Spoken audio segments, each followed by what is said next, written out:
Daniel Wright sat at the long metal table in the council chamber on Nexus Prime Station. The room was huge and cold, with walls that stretched up so high they disappeared into shadows.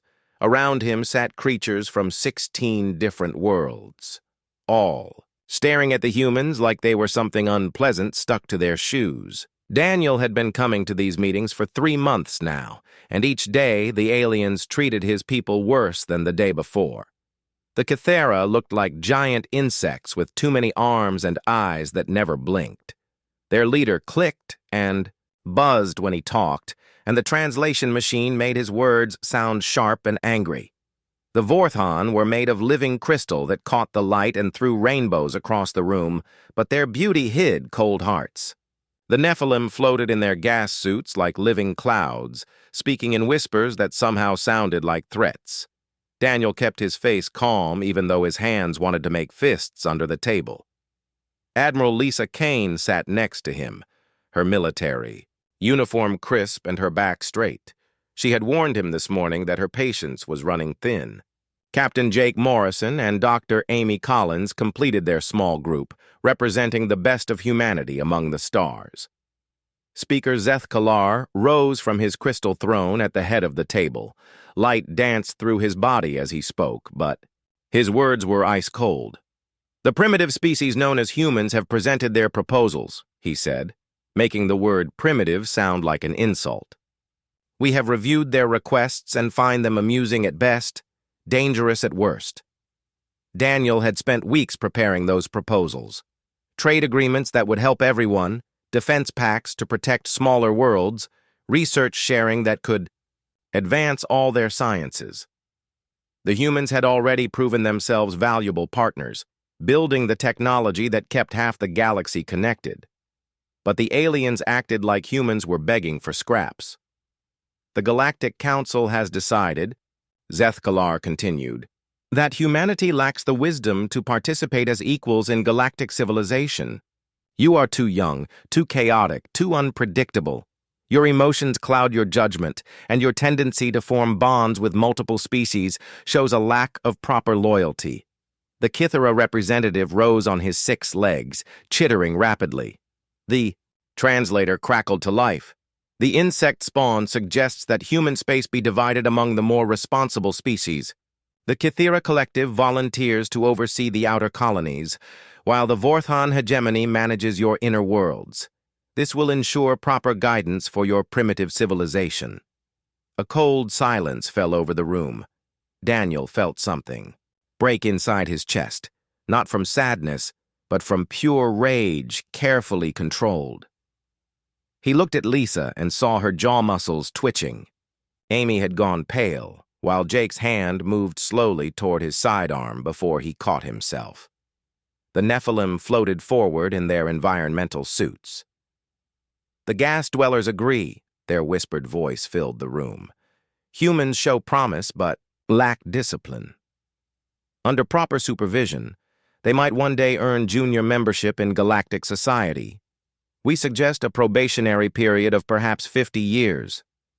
Other voices joined in, each alien species adding their own insults wrapped in diplomatic language. The humans were too aggressive, but also too emotional. They were too innovative, but also too reckless. They formed alliances too easily, but also couldn't be trusted. Every strength was twisted into a weakness, every achievement dismissed as luck or accident. Daniel listened to it all with the patience of a man who had spent 30 years as a diplomat. But when the Altarian representative suggested that humans should be grateful for even being allowed to attend these meetings, something inside him finally snapped. He stood slowly, his chair scraping against the polished floor. The sound echoed in the sudden quiet. All eyes turned to him, some curious, others annoyed at the interruption. Lisa tensed beside him, ready for whatever came next. "Gentlemen, ladies, and distinguished beings," Daniel said, his voice carrying clearly through the chamber. Each word was spoken slowly and carefully, like he was explaining something to children. "I want to thank you for making your position crystal clear. You see us as primitives who should be grateful for your guidance. You believe we need supervision to function in civilized society. You think our achievements are accidents and our innovations are dangerous. He reached into his jacket and pulled out a small device, placing it carefully on the table. This is my diplomatic credentials, given to me by the United Earth government and recognized by the Galactic Accord. I am returning it to you. Amy, Jake, and Lisa stood as one, each placing their own credentials on the table. The small devices made tiny clicking sounds as they hit the metal surface. Humanity withdraws from these negotiations, Daniel continued. We withdraw from the Galactic Council. We withdraw our offer of partnership, our technology, our trade, and our friendship. You have made it clear that you don't want us as equals, so we will no longer burden you with our primitive presence. He turned toward the door, then paused and looked back over his shoulder. We will remember this day, and the words spoken here. All of them. The human delegation walked out in perfect formation, their footsteps echoing through the silent chamber. Behind them, the aliens sat in stunned confusion, unsure of what had just happened. Surely the humans would return tomorrow, desperate for acceptance. After all, where else could they go? Captain Jake Morrison stood on the bridge of the human frigate Defiance, staring at the message that had just arrived from Earth Command. 3 weeks had passed since the humans walked out of the Galactic Council, and now orders were coming down. That would change everything. The message was short and clear. All human vessels were to return to human space immediately. No exceptions. No delays. Jake looked out at the stars beyond his ship, many of them home to worlds where humans lived, and worked alongside alien species. He had friends on those worlds, good people who had spent years building relationships with other races. Now he was supposed to abandon them all and come home. The order felt wrong, but Jake was a military man who followed commands even when they hurt. Dr. Amy Collins was packing her life's work into shipping containers on the research station orbiting Kepler 442b. For 5 years, she had worked here studying ancient alien artifacts with scientists from 6 different species. Her laboratory was filled with discoveries that could change how everyone understood the galaxy's history. Now she had 48 hours to pack it all up and leave. Her Vorthon colleague Senthra stood in the doorway, light flickering anxiously through her crystal body. "This is temporary madness," she said in her musical voice. "You cannot simply abandon years of research because of political disagreements. Science transcends such petty concerns." Amy looked up from the artifact she was carefully wrapping. It was a piece of technology from a dead civilization, something that had taken her 3 years to decode. "You don't understand us at all," she said sadly. "You think this is about politics, but it's about respect. Your people treated us like children who couldn't be trusted with grown-up decisions." Senthra's light dimmed with confusion. "But you are so young as a species. We have traveled the stars for 10,000 years, while you have barely left your home system for 3 centuries. Surely you can see the wisdom in accepting guidance from your elders." Amy sealed the container and marked it for shipment to Earth. "Age doesn't always equal wisdom," she said. "Sometimes the young see things the old have forgotten how to notice." Meanwhile, on Earth, President Helen Ford was meeting with her cabinet in the secure conference room beneath the White House. The room was filled with military officers, scientists, and diplomats, all trying to understand what came next. On the table before them lay reports from every human colony and outpost in known space. "Project Homecoming is now active," announced General Roy Barnes, the chairman of the Joint Chiefs. "All human military assets are returning to Earth space. All civilian personnel have been given 72 hours to decide whether to stay in alien territory or come home. All government facilities and installations are being evacuated." Secretary of State Nancy Green raised her hand. "What about the mixed colonies where humans and aliens live together? Are we abandoning those people too?"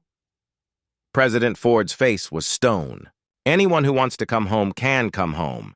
Anyone who wants to stay can stay.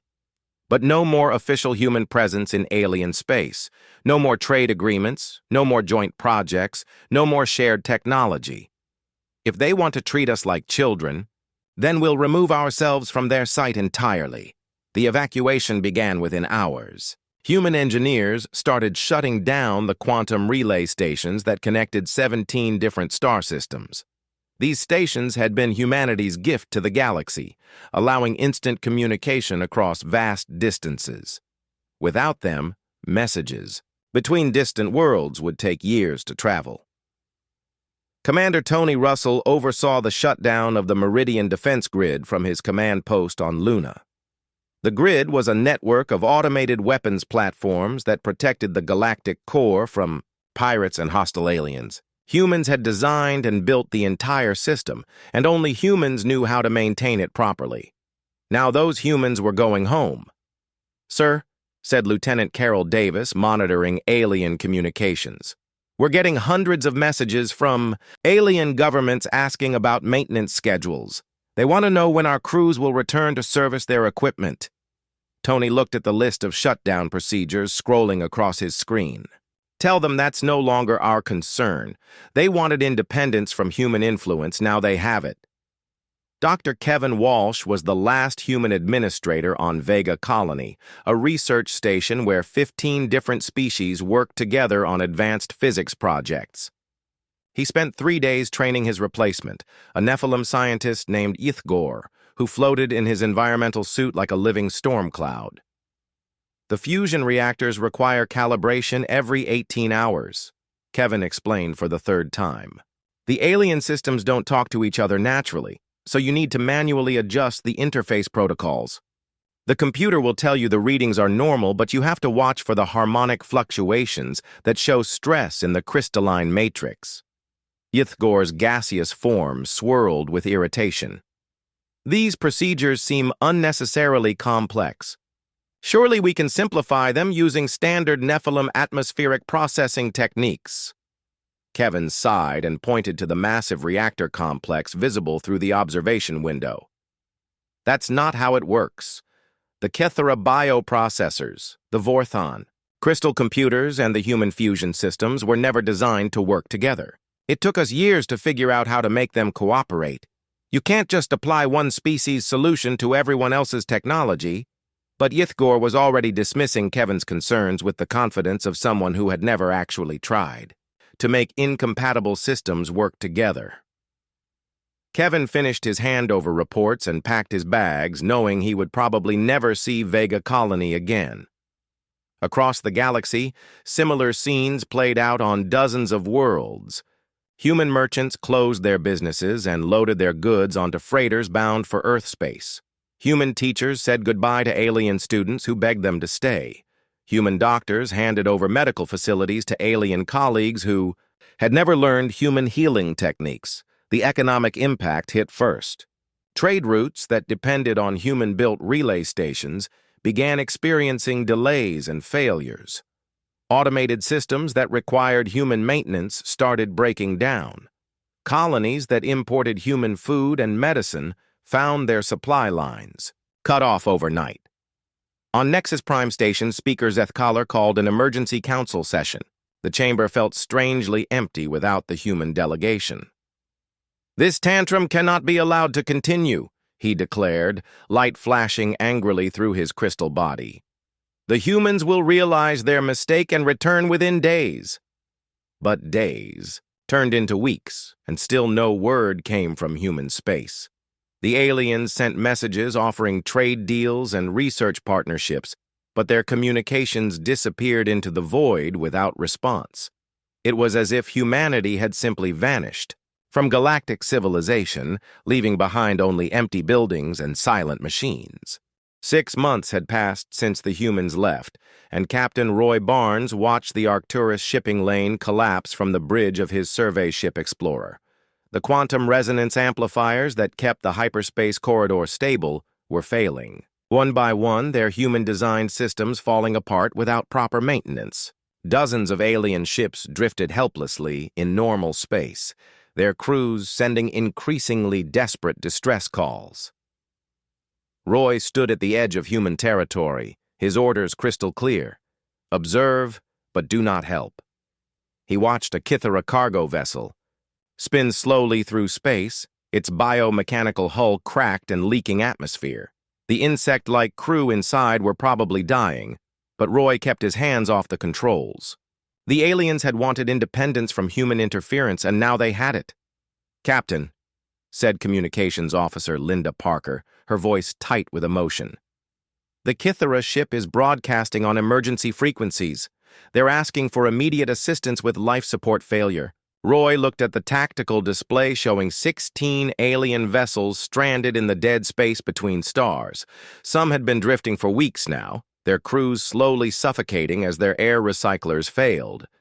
The irony wasn't lost on him that these same species had dismissed human technology as primitive just months before. "Continue monitoring," Roy ordered, "but we don't respond to their calls." The breakdown had started small. A relay station here, a navigation beacon there, systems that had worked perfectly for years suddenly developing mysterious problems. The aliens had assumed these were minor technical difficulties that their own engineers could easily fix. They learned too late that human technology wasn't just about the machines themselves, but about the intuitive understanding of how to make completely different systems work together. Dr. Susan Mitchell monitored the situation from the Lunar Observatory, tracking communications across alien space. Her screens showed a galaxy in growing chaos as one system after another failed. The Vorthan had tried to replace human-built quantum processors with their own crystal technology, only to discover that their rigid computational methods couldn't handle the flexible problem-solving required to keep hybrid systems running. "The Meridian shipping route just went dark," reported her assistant, technician Carl Adams. "That's the 5th major trade lane to fail this month."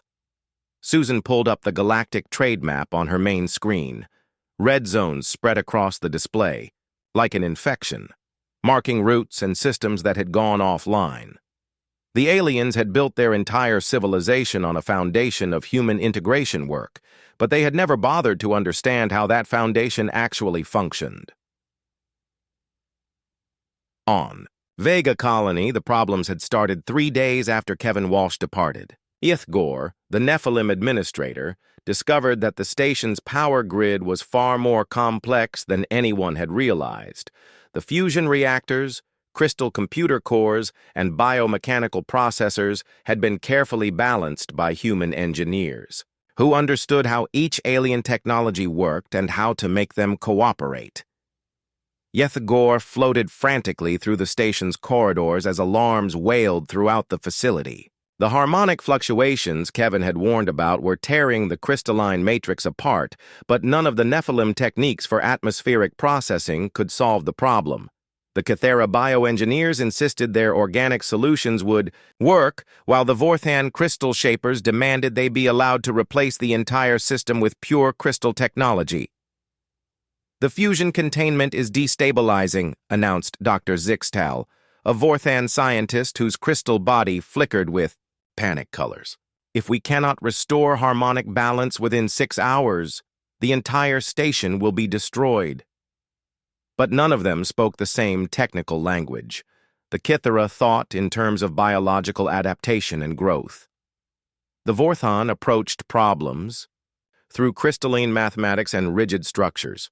The Nephilim understood atmospheric flows and gas dynamics.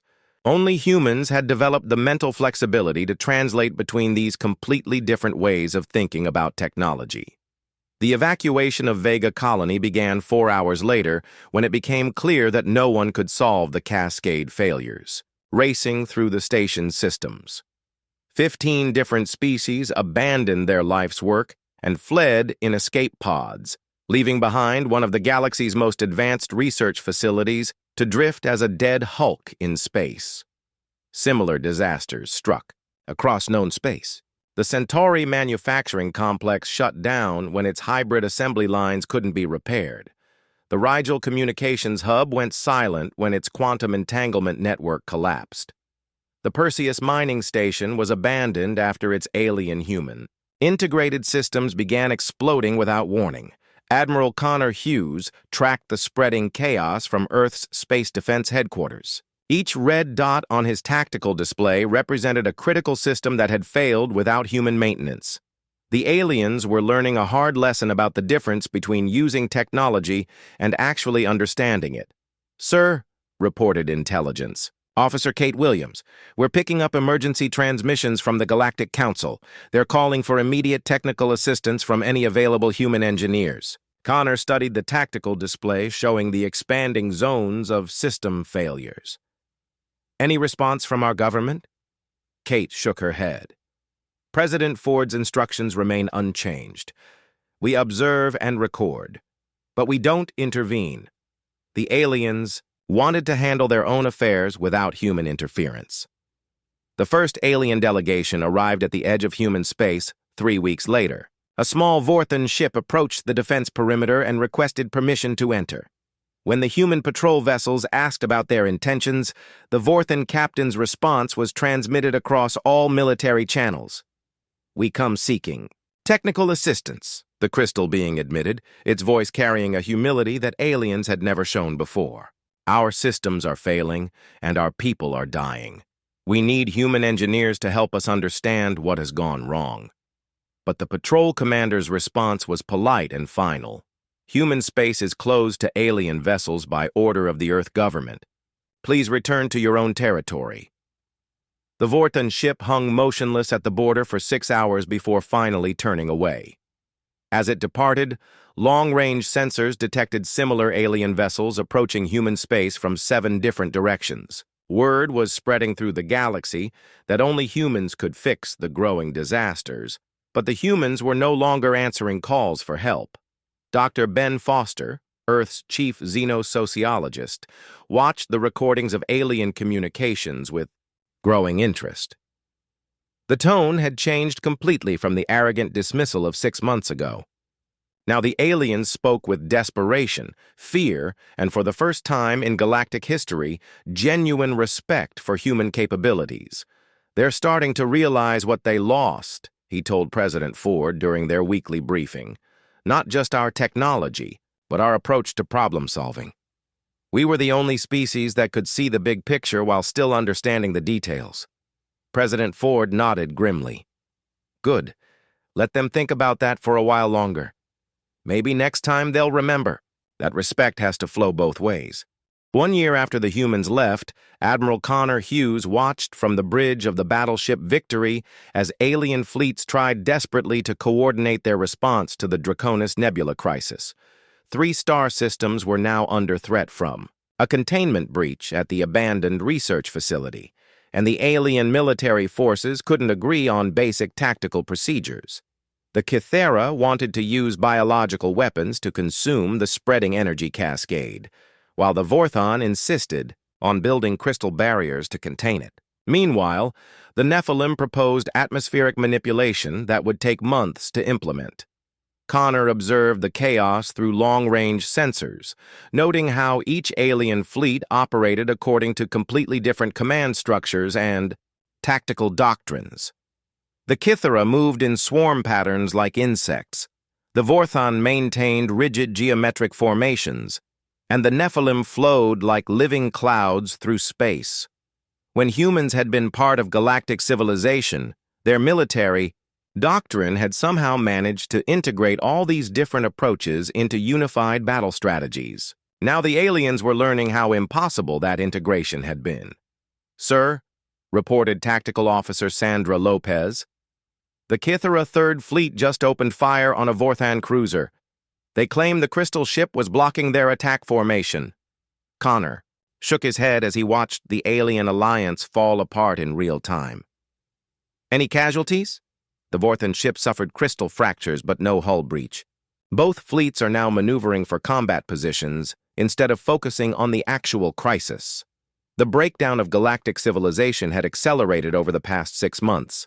The Meridian Defense Grid, humanity's gift to galactic security, had gone completely offline when its maintenance cycles weren't performed. Pirate raids that had been unthinkable in the core systems now terrorized trade routes daily. Entire sectors that had known peace for centuries were descending into chaos as the invisible web of human-maintained systems collapsed. Dr. Nancy Green monitored the situation from her research station on Titan, tracking thousands of alien communications channels as panic spread through known space. The aliens had finally realized that humans hadn't just been participants in galactic civilization, they had been its foundation. Every major system that kept the galaxy functioning smoothly had human fingerprints on it. Human solutions holding together incompatible alien technologies. "The Altarian Republic just fell," reported her assistant, Dr. Mark Chen. "Their government collapsed when the planetary defense network failed. The Cathera are moving in to claim their outer colonies." Nancy pulled up the galactic political map on her main display. Over the past year, she had watched it transform from a stable collection of allied systems into a patchwork of failing states and expanding conflicts. Without human diplomatic protocols to mediate disputes, old rivalries between alien species were erupting into open warfare. The breakthrough came from an unexpected source.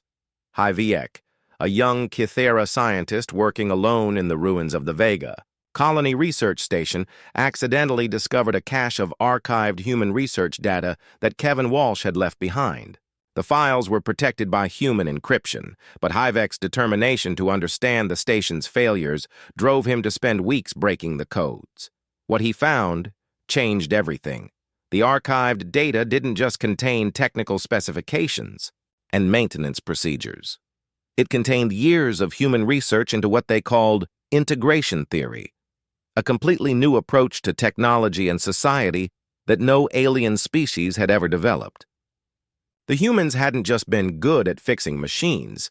They had created an entire philosophy of cooperation that treated diversity as strength rather than weakness. HFY transmitted his discovery to the Cathera Collective, but his findings quickly spread to other alien governments as well. For the first time, the galaxy's leaders began to understand that humans hadn't succeeded through superior technology or military might. They had succeeded by developing ways of thinking that allowed completely different cultures and technologies to work together toward common goals. Professor Amy Collins, monitoring alien communications from her laboratory on Earth, noticed the shift in tone almost immediately. Where alien broadcasts had once carried notes of condescension toward humanity, now they spoke with something approaching awe. The discovery of human integration theory had forced the aliens to confront an uncomfortable truth. They had dismissed as primitive the very quality that had made galactic civilization possible. The crisis deepened when long-range sensors detected movement at the edge of known space. The Void Dwellers, an extragalactic threat that had been held at bay for centuries, were finally making their move. The massive alien entities had been contained by the Omega Point Defense Array, a network of human-designed weapons platforms that created an impenetrable barrier around the galaxy's rim. But the Omega Point Array had been offline for months now, its complex systems failing without human maintenance. The Void Dwellers had noticed the weakness and begun probing the galaxy's defenses. Initial contact with the creatures revealed them to be beyond anything the individual alien species could handle alone. They existed partially outside normal space, feeding on energy patterns that made them nearly impossible to detect or target using conventional alien technology. Dr. Brian Foster watched the reports coming in from the galactic rim with growing alarm. The Void Dwellers weren't just another enemy that could be fought with conventional weapons. They were a force of entropy that consumed organized matter and energy, turning planets into dead husks and stars into fading embers. Only the human-designed defense grid had been able to stop them, using principles of integrated technology that combined the best features of every galactic civilization. "The Altarian system just went dark," reported Lieutenant Colonel Steve Parker from Earth's military intelligence center. Long-range sensors show the same energy signatures we detected when the Void Dwellers attacked the Proxima Research Station 300 years ago. President Ford called an emergency session of the Global Council as reports flooded in from across the galaxy. The alien governments were sending increasingly desperate messages to human space, no longer asking for technical assistance, but literally begging for help against an existential threat. The proud species who had dismissed humanity as primitive were now facing the possibility that their entire civilization might be consumed by forces they couldn't understand or fight. "Madam President," said Secretary of Defense Carol Thompson, "we're receiving formal surrender offers from 6 different alien governments. They're willing to accept human authority over their military forces in exchange for protection against the Void Dwellers." Ford studied the tactical displays showing the spreading zones of Void Dweller incursion. Red markers indicated star systems that had gone silent, their populations either fled or consumed. The alien fleets were retreating in panic, unable to coordinate their defenses or develop effective countermeasures against an enemy they had never bothered to study. "What's the assessment from our military experts?" Ford asked. General Roy Barnes, now serving as chairman of the Joint Chiefs, pulled up detailed analysis reports. "If we move now, we can probably restore the Omega Point defense grid before the Void Dwellers reach the core systems, but it would require deploying our entire engineering corps and accepting alien cooperation under human command structure."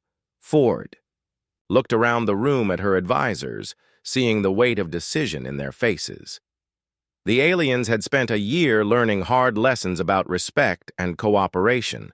The question now was whether those lessons had come too late to save Galactic civilization from complete collapse.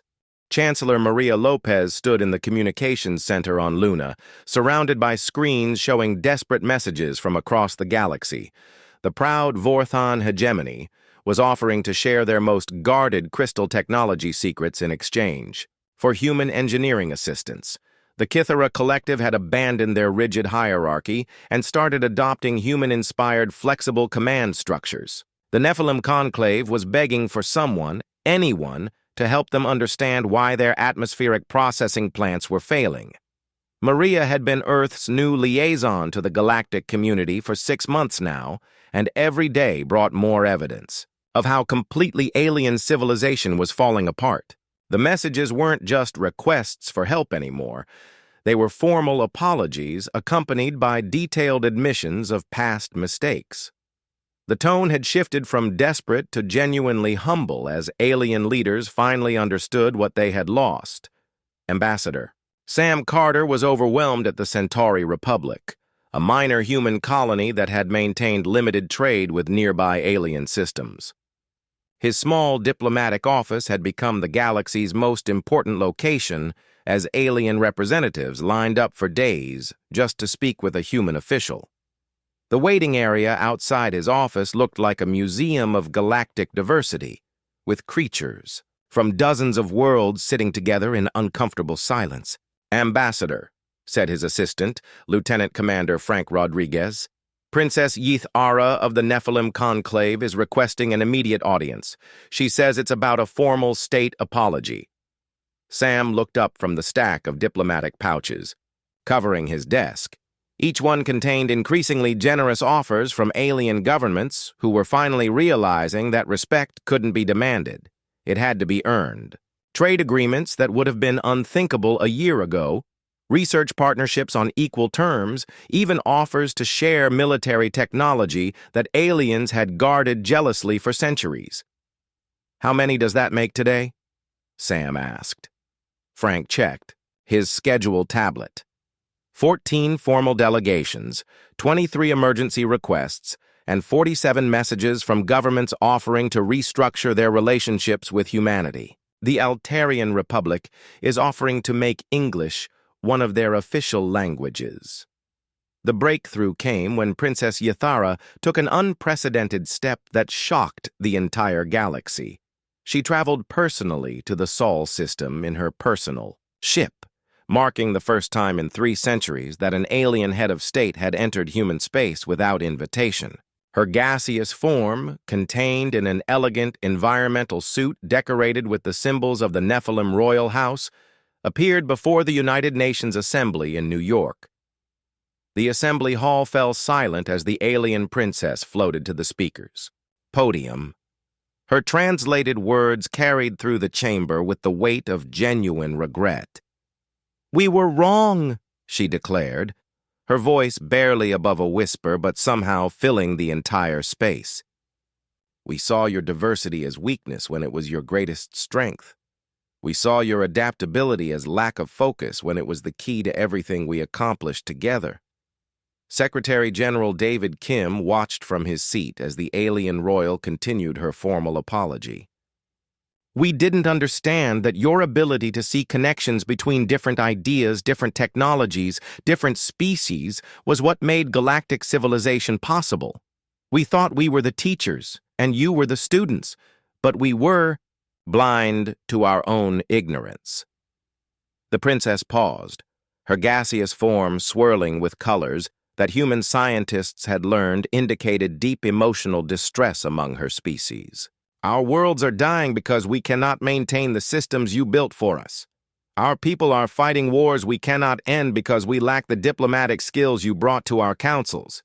Our technology is failing because we never learned the wisdom you tried to share with us." Dr. Ben Foster, Earth's chief xenosociologist, watched the broadcast from his office in Geneva. He had spent decades studying alien cultures, but this was the first time he had seen any alien leader display such complete humility before another species. The implications were staggering, not just for human-alien relations, but for understanding how galactic civilization might be rebuilt. The response from President Ford surprised everyone.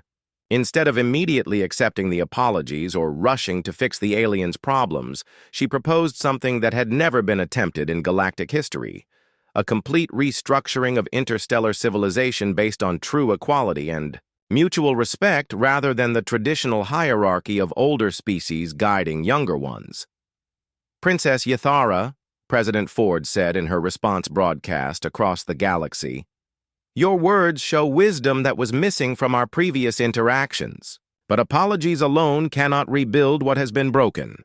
If humanity returns to galactic civilization, it will be as equals working together to create something better than what existed before." The president's conditions were clear and non-negotiable. No more species hierarchy based on age or technological development. No more dismissing other cultures' contributions as primitive or inferior.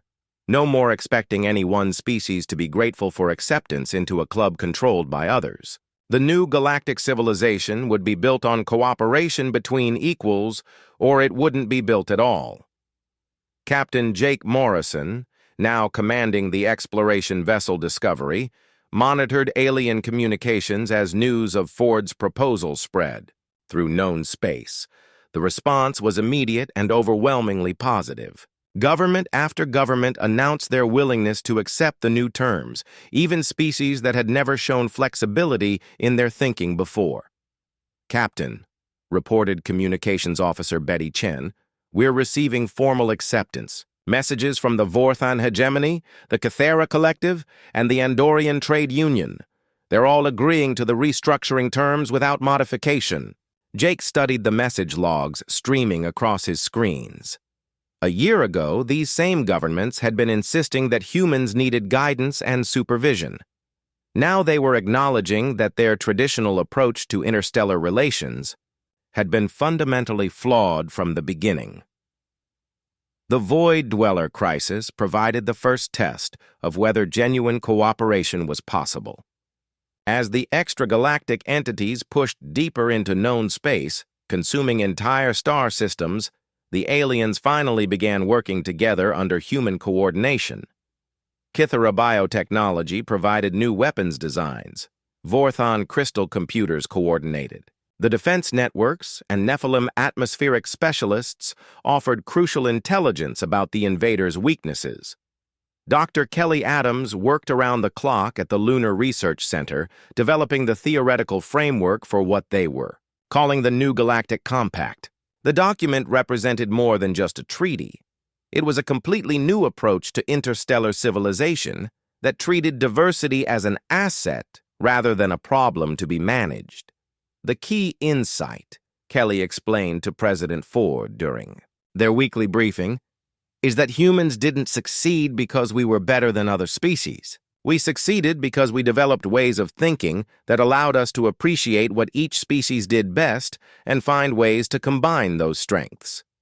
As reports came in from the front lines of the Void Dweller conflict, it became clear that the new cooperative approach was working.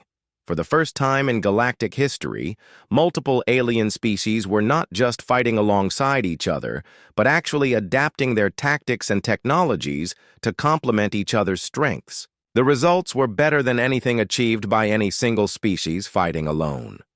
The aliens were learning, slowly but surely, that the future belonged not to the strongest or oldest or most technologically advanced species, but to those who could work together as equals toward common goals. The final negotiations took place in the Armstrong Conference Center on Luna, in chambers designed by human architects to accommodate all known species equally. Unlike the sterile hierarchy of Nexus Prime, the seating was arranged in concentric circles with no head table and no positions of honor. Ambassador Daniel Wright returned to represent humanity, but this time he sat among equals rather than supplicants who had been dismissed and insulted. The atmosphere was completely different from the disastrous talks 2 years earlier. When Wright spoke, the alien representatives listened carefully and took notes. When they presented counter-proposals, they asked for human input rather than dismissing human concerns. The Kithera delegation had even learned basic human diplomatic protocols, while the Vorthan representatives dimmed their natural light to avoid overwhelming their human colleagues.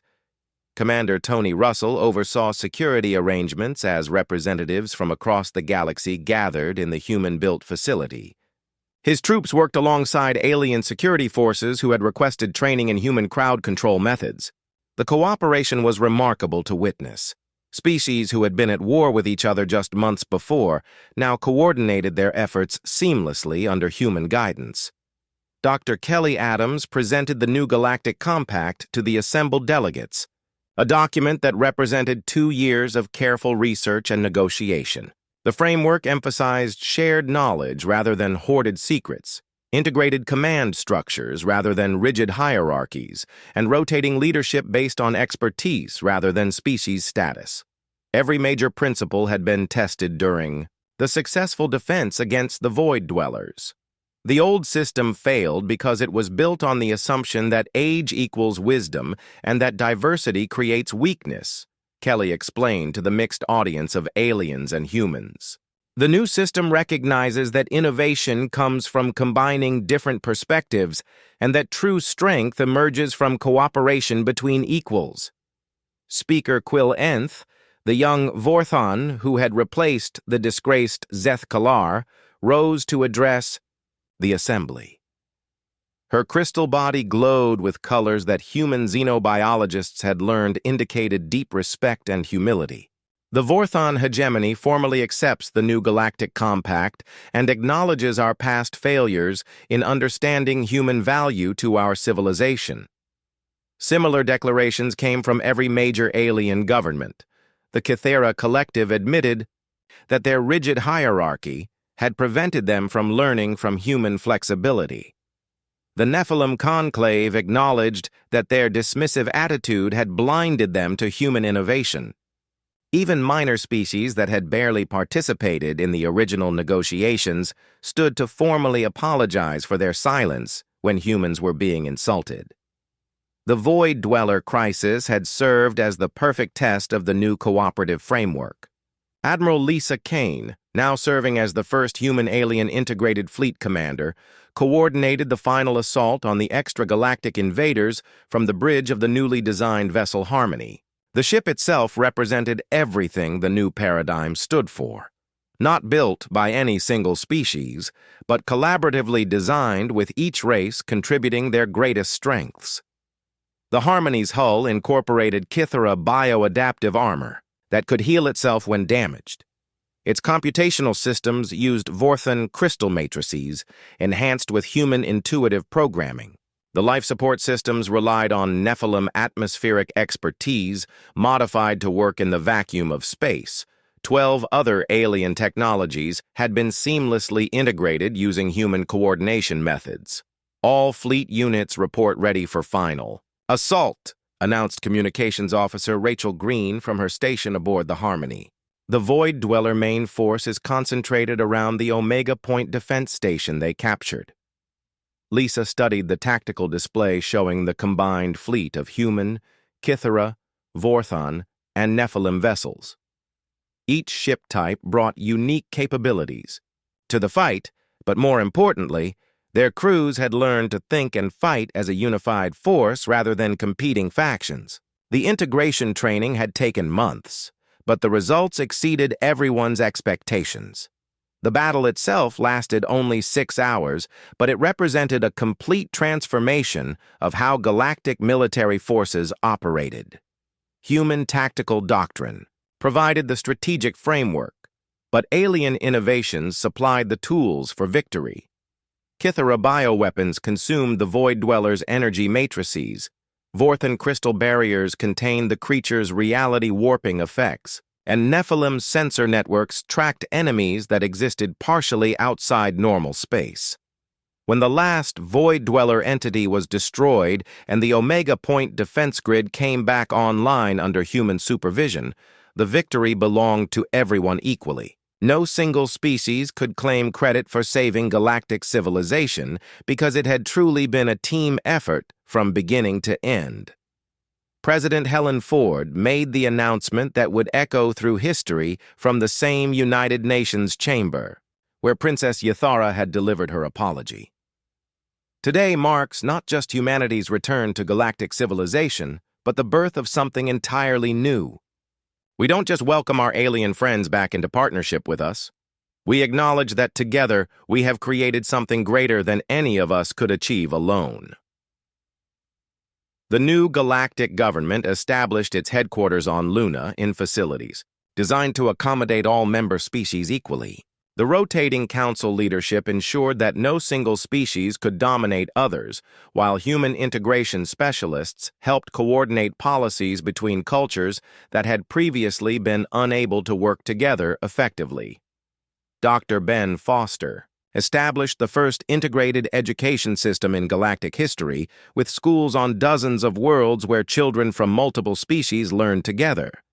The curriculum included not just each species' technical knowledge, but the human art of seeing connections between different ideas and cultures. Young Kythera learned to think beyond their biological imperatives.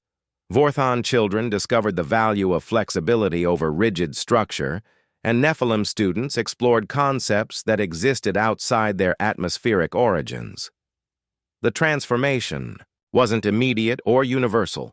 Some alien factions continued to resist the new equality-based approach, preferring their traditional hierarchies and cultural isolation. But these groups found themselves increasingly marginalized as the benefits of true cooperation became obvious to anyone willing to observe them. Trade flourished under the new system as species shared technologies they had previously guarded, jealously.